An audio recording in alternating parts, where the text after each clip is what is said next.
2 years we managed to get on to like Waitrose Good Food guide, and it was great. It adds a lot of pressure to our operation. Burnout, with depressions, with anxiety, with this kind of issue which is well known in the industry. I think I want to take this opportunity just to say thank you very much, and also I'm sorry. And hello everyone, it's Terry. Welcome back to another episode of Doubling Deppa, and I hope you're not missing Umezushi too much. Today I'm going back revisited. This is not a painful topic per se, but it's quite an interesting topic I always wanted to explore, and I really want to give myself some answer why I decided to leave the restaurant industry. This is to more review myself than to look at the climate and all the external factors, because at the end of the day there are still people running restaurant despite of any external factors, and it's more for me to do a self-exploratory about the reason why I decide not to continue in this direction. Before we get into the details, thank you very much for all the patrons, and I hope you're enjoying the new format. Looking forward to the new omakase that I am going to do. It's going to be really fun and exciting. So yeah, if you haven't subscribed or join the Patreons, go to the link below and have a look what you might be able to get. In July, we're going to do a crazy meat feast, just so you know. So just a brief history of Umezushi. Umezushi was set up in September 2012.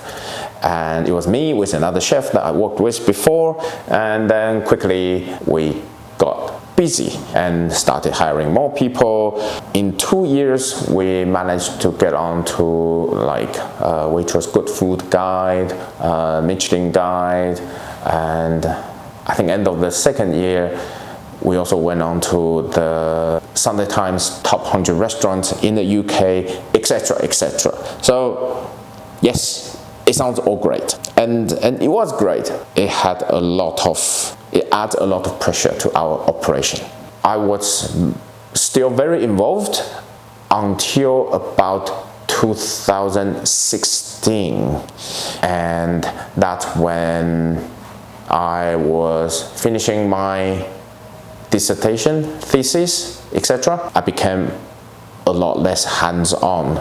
We already built up quite a strong team. We had Hannah, Omar, Joshua, Cho, other key pillars, and many other very, very good staff. There was a lot of things not in place to cope with the reputation, the demand, and the improvement that we would want to make.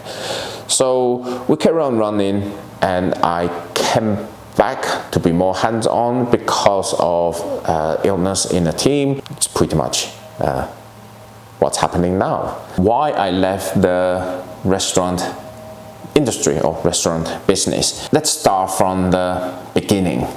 I want to ask myself why I got into it at the first place. I can only say I fell into it on pure naivety.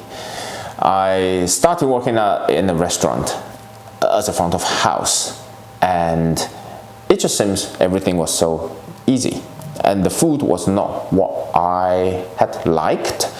They were serving sushi in the restaurant I worked in, but it was nothing like what I used to have in Taiwan. So I thought to myself, surely we can do better than this. How hard can it be? Yes, that famous last word, how hard can it be?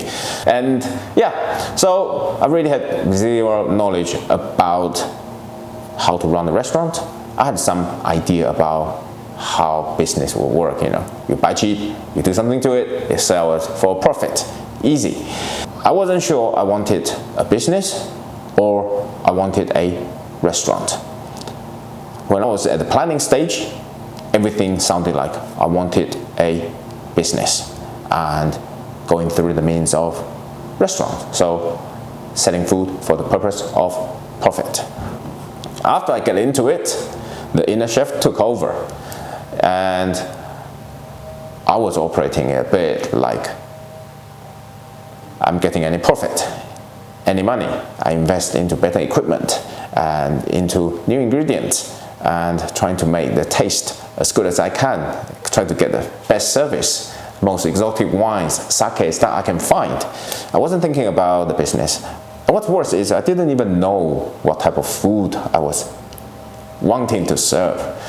I just thought, authenticity? Can I really claim authenticity? I'm untrained. I was born in Taiwan, nothing to do with Japan. I just love sushi myself. And at the end of the day, I came to the conclusion of I just want to serve people food that I want to eat myself. It's sort of wishy-washy. It doesn't have a clear definition. It's probably only good enough if it was a self-proprietor organization who can work in there full-time. I think one of the biggest learning I have about myself in this industry is passionate for food, for cooking, does not equate to managing, operating a restaurant, a business, and people. I was more interested in cooking. I was also interested in making some money or make a living out of it, but the bits in between, I didn't think I did a good job. And worst of all, I think, and this is probably a big revelation for myself, I think I'm just really bad at managing people. And this is something I have to think really hard and convince myself of. But, you know, when I come to realize, actually, that's not managing people. It made everything clear. I think I always had that naivety about how people who work together would or should or meant to behave. And I made an assumption taking what I would do, what I would think, and how I would do things and broadcast it to the partners, to the employees, to people around. Clearly that doesn't take into account individuals' differences. Then I am also not great, and well, not great is taking it lightly. I'm just very, very bad at giving people feedback. So the combination of this is that I will not be able to train and build a good, sustainable team. And the more people I employ, the more work I have to do myself. And it just became really relentless and endless. Now, another thing is I'm very good at finding excuses for other people too. So I would say, yeah, okay, that's not what we asked, that's not what I wanted, but they might have their reason for doing that, and maybe that's a better way of doing things in that situation, maybe. And when there's too many maybes in a such fast-pacing, reactive environment, it's inappropriate. And sometimes you just have to set the record straight. I am not good at that at all. So I think a combination of this, it caused a lot of difficulties in our internal running. I was doing work, I was doing studying, I was doing training, I was trying to understand, learning more about management, etc., etc., etc. Fundamentally, there was a problem with me, and there's something I had to change. I didn't know if I was able to change, or if I can change it to that way, or I was willing to change. By the time I realized that, pandemic came, and everything seems like a nice place to stop.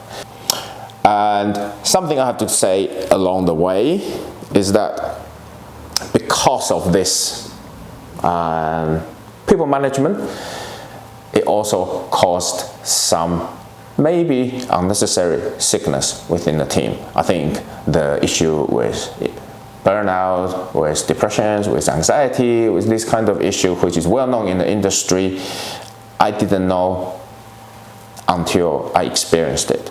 I didn't have those symptoms, but people really close to me was severely affected by this issue.